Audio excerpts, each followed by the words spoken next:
Bihar board matric compartmental परीक्षा 2025 के लिए देख सकते हैं मैथमेटिक्स यानी गणित का 101% ओरिजिनल क्वेश्चन पेपर लेके आ चुके हैं। यदि आप 2025 में कंपार्टमेंटल की परीक्षा देने जा रहे हैं और 5 मई को यानी आज आप सभी को का गणित का पेपर है, तो आप सभी को के लिए गणित का बिल्कुल ओरिजिनल 101% क्वेश्चन पेपर लेके आ चुके हैं।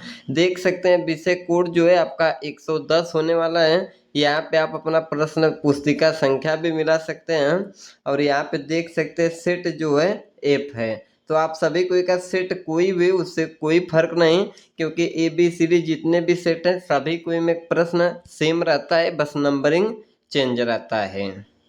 देख सकते हैं बिल्कुल ओरिजिनल क्वेश्चन पेपर है। यहाँ पे 3 घंटा 15 मिनट आप सभी को मिलने वाला है और यहाँ पे प्रश्नों की संख्या आप देख सकते हैं। पूर्णांक की बात करें तो 100 नंबर का आपका गणित का पेपर होने जा रहा है। देख सकते हैं बिल्कुल ओरिजिनल क्वेश्चन पेपर है, दिशा निर्देश है, आप सभी को पढ़ लीजिएगा। चलते हैं क्वेश्चन पे। यहाँ पे देख सकते हैं 1 से लेकर 100 तक ऑब्जेक्टिव दिया रहेगा, आपको केवल 50 ऑब्जेक्टिव का ही आंसर करना है। तो चलिए मैं सभी को 100 में 100 ऑब्जेक्टिव बता देता हूं। तो सभी को इस निवेदन होगा चैनल को सब्सक्राइब करके वीडियो को लाइक कर दीजिए और प्लीज वीडियो को लास्ट तक वॉच करना न भूलिए। चलिए देखिए क्वेश्चन नंबर 1 है, एक अर्धवृत्त जिसकी त्रिज्या 3r है तो उसकी परिमिति क्या होगी। क्वेश्चन नंबर 1 का करेक्ट आंसर हो जाएगा विकल्प नंबर बी 3πr + 6r। अगला प्रश्न दे रखा है द्विघात समीकरण a² p² x² - q² = 0 के मूल क्या होंगे। तो 2 का बिल्कुल राइट आंसर हो जाएगा डी +-q/AP। अगला प्रश्न दे रखा है 3 नंबर बिंदुओं a cos थीटा, 0 तथा 0 a sin थीटा के बीच की दूरी क्या होगी। तो 3 का बिल्कुल राइट आंसर हो जाएगा विकल्प नंबर ए। अगला प्रश्न 4 नंबर दे रखा है वर्ग अंतराल 15 से 25 का वर्ग चिन्ह क्या होगा। तो बिल्कुल करेक्ट आंसर हो जाएगा 4 का विकल्प नंबर बी 20। अगला प्रश्न 5 नंबर है वर्ग अंतरालों 2 - 5 5 - 8 8 - 11 11 - 14 के वर्गों की लंबाई क्या होगी। तो 5 का बिल्कुल राइट आंसर बी हो जाएगा यानी 3। अगला प्रश्न 6 नंबर दे रखा है a का मान जिसके लिए समीकरण निकाय 10x + 5y = a - 5 और 20x + 10y - a = 0 के अनगिनत हल होंगे। तो 6 का बिल्कुल करेक्ट आंसर सी हो जाएगा 10। अगला प्रश्न 7 नंबर है समीकरण निकाय x + 2y = 3, 5x + ky = 15 के अनगिनत हल होने के लिए k का मान क्या होगा।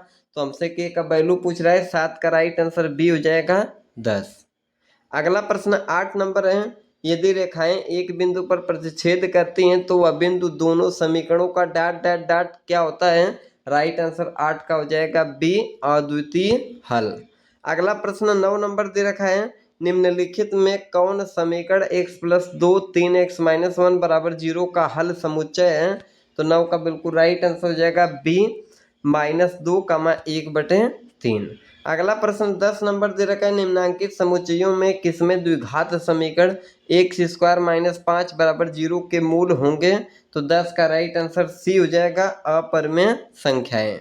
अगला प्रश्न 11 नंबर दे रखा है द्विघात समीकरण ax² + bx + c = 0 के मूल वास्तविक एवं समान हो तो 11 का करेक्ट आंसर हो जाएगा विकल्प नंबर सी -b/2a।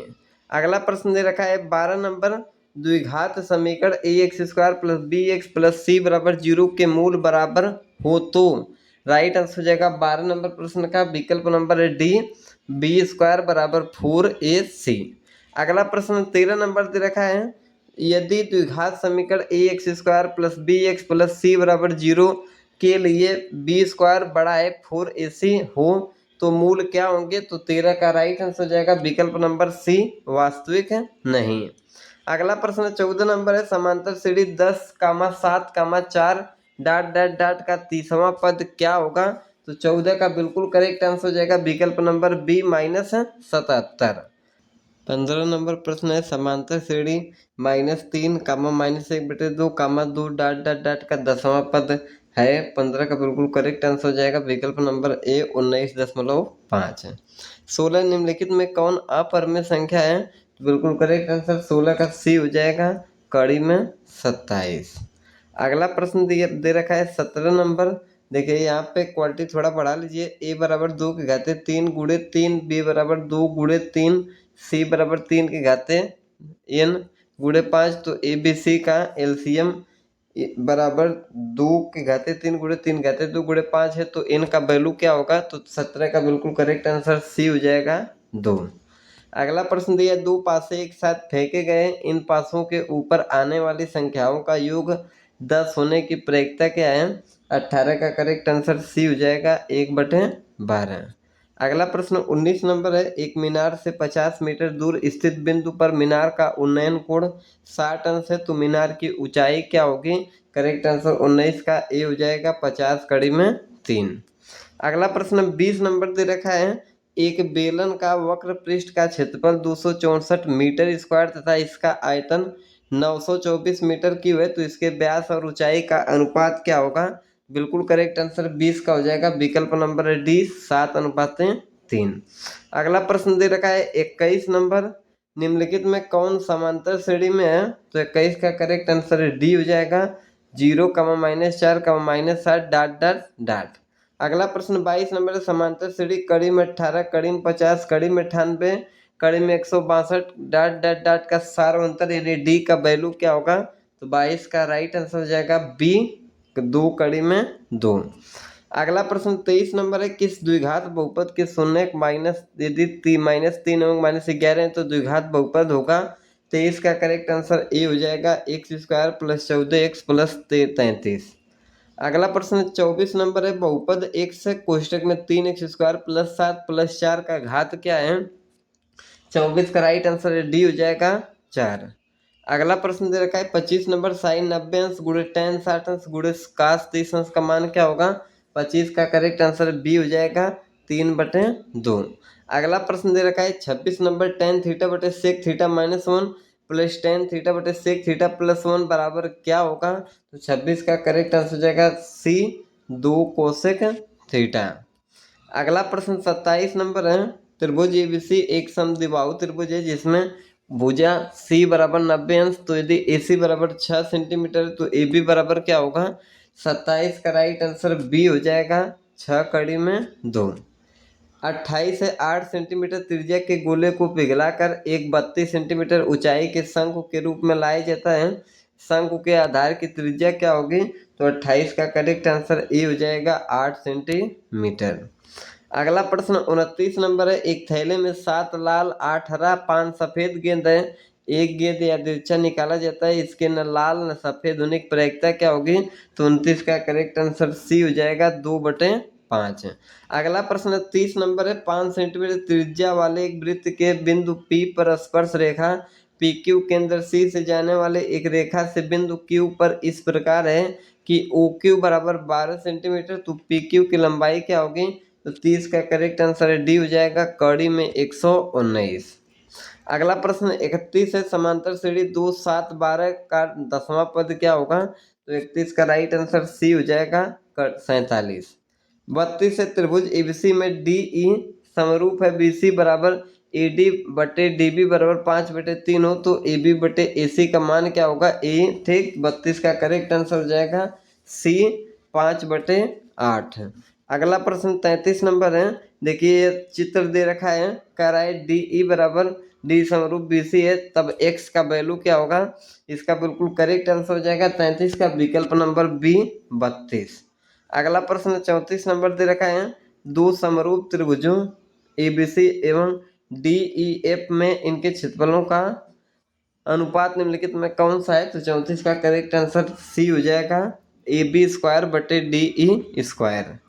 35 है। निम्नलिखित समबाहु त्रिभुज ABC की एक भुजा 10 सेंटीमीटर तथा समबाहु त्रिभुज DEF का एक भुजा 5 सेंटीमीटर है। तो त्रिभुज ABC और त्रिभुज DEF के क्षेत्रफलों का अनुपात निम्नलिखित में कौन सा है?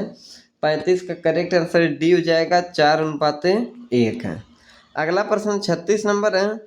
किसी बिंदु की y अक्ष से दूरी उस बिंदु का क्या कहलाता है? 36 का करेक्ट आंसर हो जाएगा बी x के निर्देशांक। अगला प्रश्न 37 है, बिंदु -8, 6 किस चतुर्थांश में है? राइट आंसर 37 का बी हो जाएगा द्वितीय चतुर्थांश में। 38 से बिंदु -4, 3 की स्थिति किस पाद में स्थित है? 38 का राइट आंसर बी हो जाएगा द्वितीय पाद में। और अगला प्रश्न 39 नंबर है, किस बिंदु की एक अक्ष से दूरी उस बिंदु का क्या कहलाता है? 39 का राइट आंसर बी हो जाएगा कोटि कहलाती है। अगला प्रश्न 40 है, बिंदु 1, 5 किस चतुर्थांश में स्थित है? 40 का राइट आंसर ए हो जाएगा फर्स्ट चतुर्थांश में। 41 बिंदु -3, -5 किस चतुर्थांश में स्थित है? 41 का राइट आंसर हो जाएगा सी थर्ड चतुर्थांश में। 42 यदि कड़ी में 2 cos थीटा बराबर 1 हो तो थीटा का मान क्या होगा?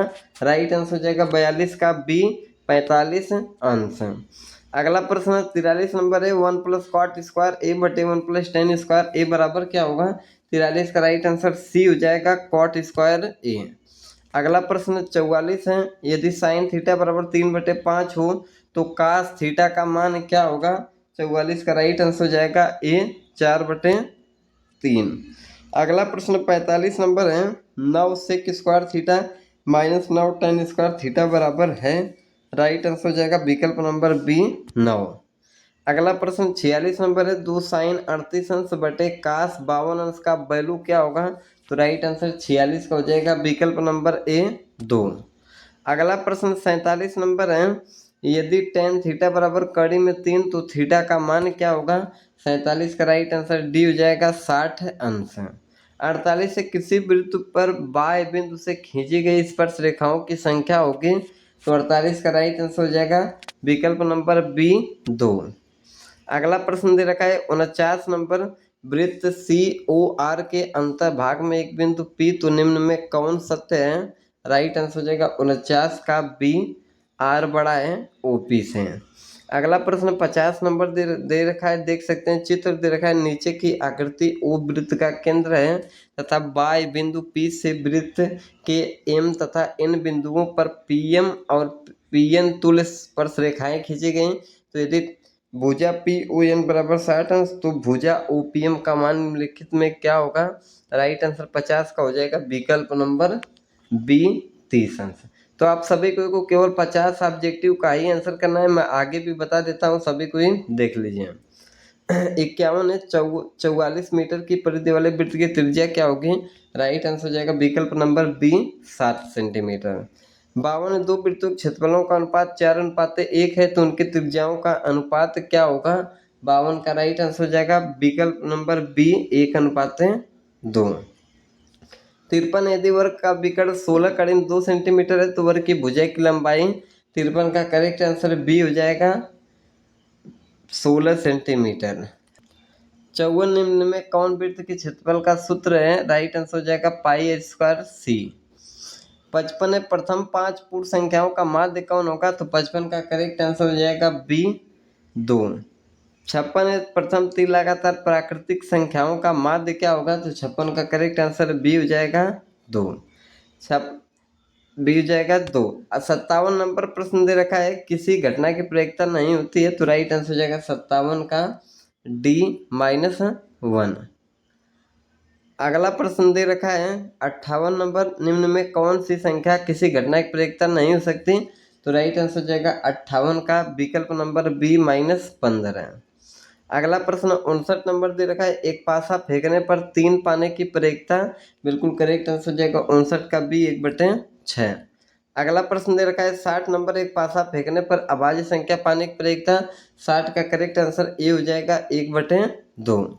अगला प्रश्न 61 नंबर है, cos 60 अंश +1 बटे cos 60 अंश -1 का मान क्या होगा? राइट आंसर 61 का हो जाएगा बी -3। अगला दिया है 62 tan 60 अंश का मान होता है तो राइट आंसर हो जाएगा कड़ी में 3 यानी ए बिल्कुल करेक्ट आंसर। 63 नंबर प्रश्न है, sin 18 अंश बटे cos 72 अंश का मान क्या होगा?